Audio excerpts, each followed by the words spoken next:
Pemirsa, kawasan Pantai Kuta dengan bentangan pantai sepanjang 4 km menjadi tempat favorit bagi wisatawan baik mancanegara maupun domestik.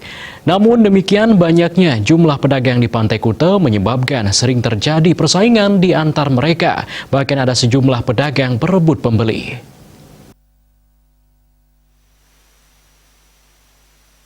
Terkait hal itu, pihak Desa Adat Kuta Kabupaten Badung berencana menata pedagang yang ada. Dari total ribuan jumlah pedagang yang sebelumnya berjualan akan didata ulang.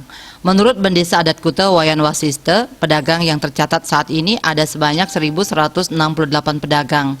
Namun selama pandemi ini jumlah itu mulai berkurang. Saat ini total pedagang yang tercatat berjualan di kawasan pantai tersebar di sepanjang bentangan pantai sebanyak 400-an pedagang. Lebih lanjut, menurut Wasiste, setelah nantinya dilakukan penataan pantai yang diperkirakan akan dimulai 2022, pihaknya akan mulai menata pedagang ini.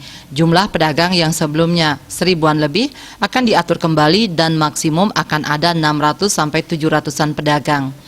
Ini akan tersebar di seluruh lokasi dari bentangan pantai. Tentu penataan ini akan dilakukan untuk menghindari persaingan yang tidak sehat yang selama ini terjadi.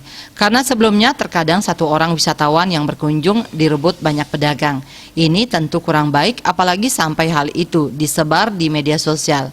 Ditambahkannya hal ini nanti akan diketatkan lagi, pelan-pelan para pedagang akan diedukasi. Penataan terhadap pedagang ini sejalan dengan rencana penataan kawasan Pantai Kuta yang akan dimulai tahun 2022. Terkait dengan telah dibukanya penerbangan internasional, Wasiste mengatakan hingga saat ini memang masih belum ada kunjungan Wisman. Meski kunjungan wisatawan domestik sudah ada, namun jumlahnya belum terlalu banyak. Dengan sudah adanya kunjungan ke Pantai Kuta, penerapan protokol kesehatan baik pengunjung maupun pedagang di Kuta terus dipantau, terutama terkait penggunaan masker dan kerumunan. Bahkan pihaknya juga terus mengingatkan baik melalui petugas maupun melalui pengeras suara. Yudi Karnaidi, Bali Post melaporkan.